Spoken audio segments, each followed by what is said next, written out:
Super Bug.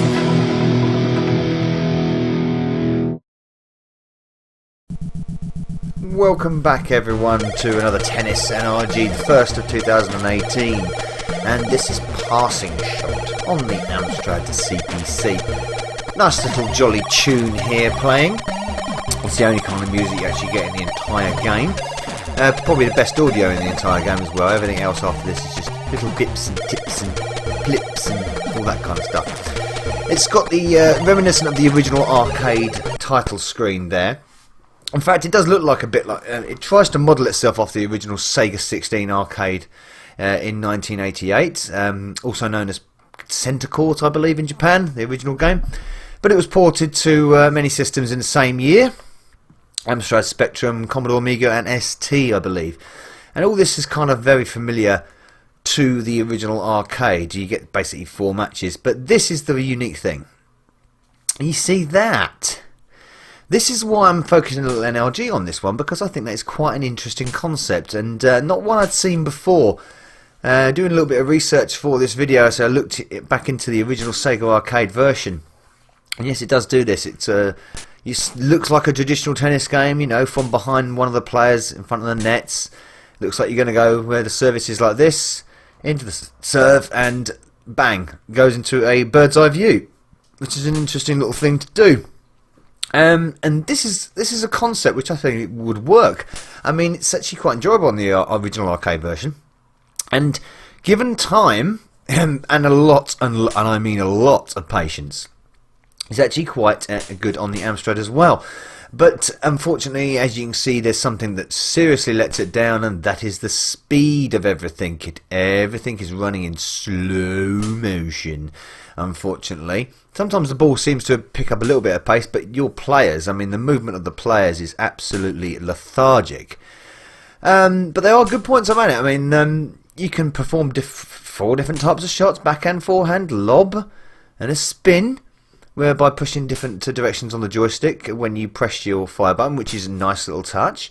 So the graphics are... well, the animation's nice on the serve there, not so much on the top-down view. The colours are let it down, though. Extremely, you know, sort of bi-colour here. It could have done with a little bit more colour. It's nice when you actually look at the service screen, because if you look at the service screen, we're actually in multi-mode here, with the colour in the middle where the audience is, so that's giving a bit of colour. But when we go into the actual game itself, from the top-down perspective, it's in mode 1 and in sort of 4-colour mode, which is surprising that it's so slow, because you'd think, well, if it was in full colour mode 0, then maybe you could understand the speed. But unfortunately, I don't know what's going on here. The scrolling is relatively passable, as passing shot passable. It's relatively passable, but it again just goes a bit too slow. It doesn't jerk a lot, I mean, I guess. It just needs to move quicker. Everything needs to move a little bit quicker. And the perspective of the ball is sometimes a little bit tricky to pick up. The collision detection is certainly suspect in certain places. That's freaky. Yeah, we seem to get this strange sort of tennis ball gimp face icon when a game is over, which is a bit strange. The setup is also very strange. I mean, I think it's like 4 sets in total you play. So you're playing like the final set, or the 4th or final set of the final of the championships. So you don't have to go through the laborious task of playing all these tournaments. You're playing the last one. So you win all 4 and you win the game, essentially. It seems the way it is. It's bloody... no, I think it's maybe 4. There's different levels of difficulty. Sorry, I forgot that. Right at the beginning of the game, you can set the level of difficulty. That's right. So yeah, apart from that, I like the concept. I think that the Amstrad, it could have been done better on the Amstrad. I haven't taken a look at the Spectrum and Commodore versions, I must admit. So the idea is good. The shots are there. I mean, it has the potential to be a pretty good tennis game on a unique sort of perspective. Unfortunately, the speed of the entire thing lets it down. The collision detection's a bit dodgy and naff sometimes.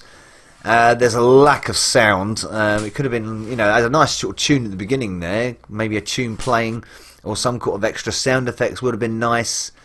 Certainly in a different mode. It's just a bit too dull. I think that's the crux of us all. A little bit too dull. There's a nice little... Oh, gone for a big lob there, this dude. And a little good backhand there. I'm going to show you... Also, there's a few nice touches. Sometimes you can actually smack the ball into your opponent. Which is kind of funny. It's difficult to do. They've got to be in the right position. God, this guy's going for a lobs galore here. Oh, I missed that.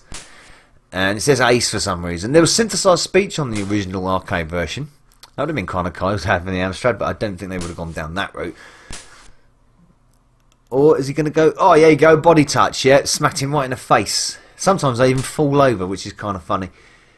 See, the frame rate on that animation there, there's a little bit of sprite tearing as well, I've just noticed. A little bit of sprite tearing on the bottom. The frame rate on the animation is just so slow, and that was weird. I just managed to knock that out of the air.